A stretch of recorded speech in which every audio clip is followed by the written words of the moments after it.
Friends, welcome to our online पाठशाला। uh, इससे पहले लेक्चर में हमने atomic mass, average atomic mass को डिस्कस किया था। ठीक है, अब हम आज जो डिस्कस करेंगे वो है आपका molecular mass and next is compound mass. So let's start molecular mass. First is molecular mass. Okay, molecular mass.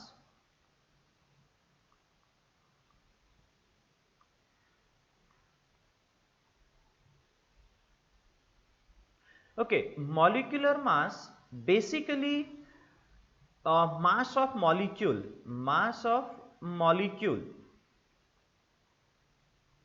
mass of molecule.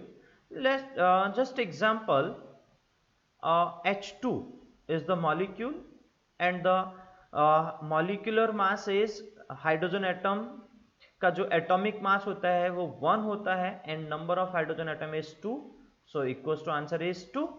And next example is O2 and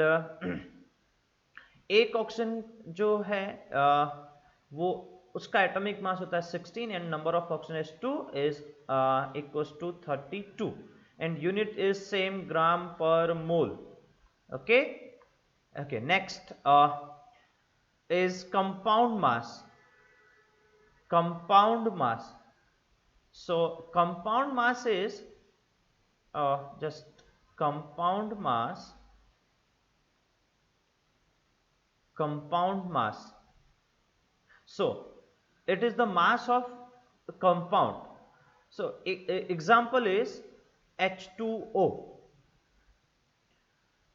So number of hydrogen is 2 and atomic mass of hydrogen is 1 plus number of oxygen is 1 and atomic mass of oxygen is 16, so total is 18. Next is H2SO4.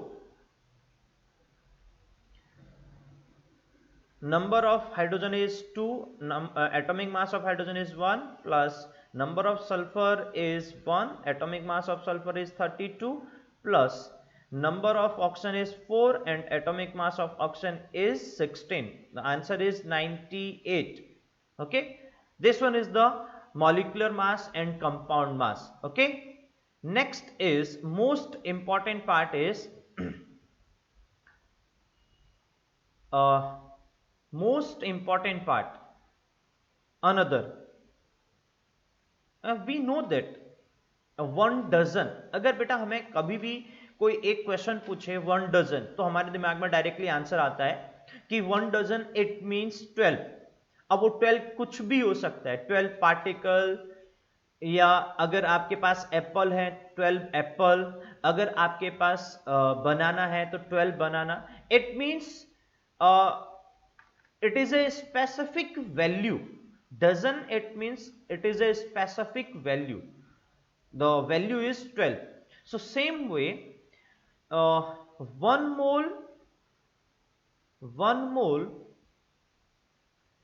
of any substance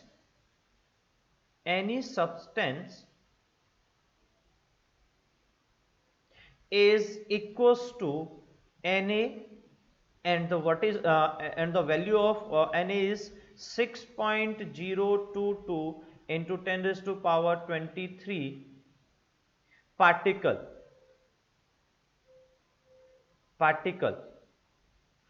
The most important concept is 1 mole and the value is Na. It means 6.022 into 10 raised to power 23.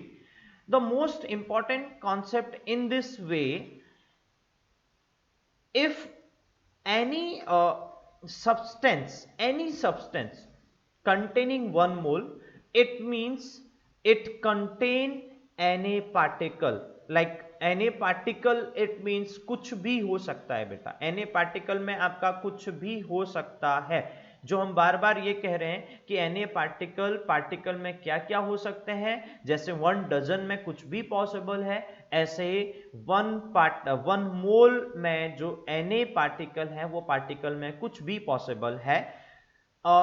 and we will divide it particle into some parts. The first part is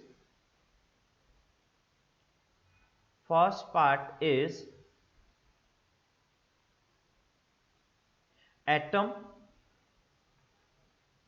First part is atom, number of atom. Atoms. And second part is molecule. Third part is ions. Another most important जो JEE NEET में जिससे question बनते ही बनते हैं.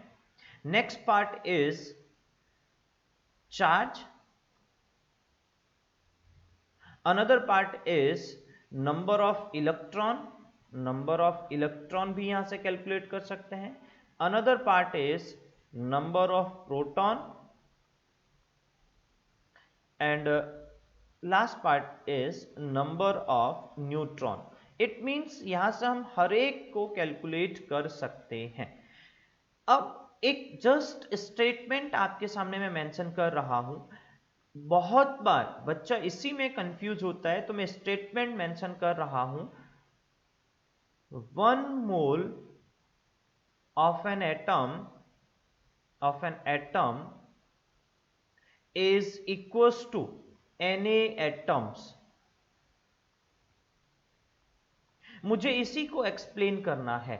सबसे पहले ये ध्यान रखना कि 1 मोल की वैल्यू Na के बराबर होगी, ये आप फिक्स है, इसमें कोई चेंजेस नहीं है. लेकिन हमें समझना है कि 1 मोल किसका है. अगर एटम का होगा तो यहां नंबर ऑफ एटम आएंगे.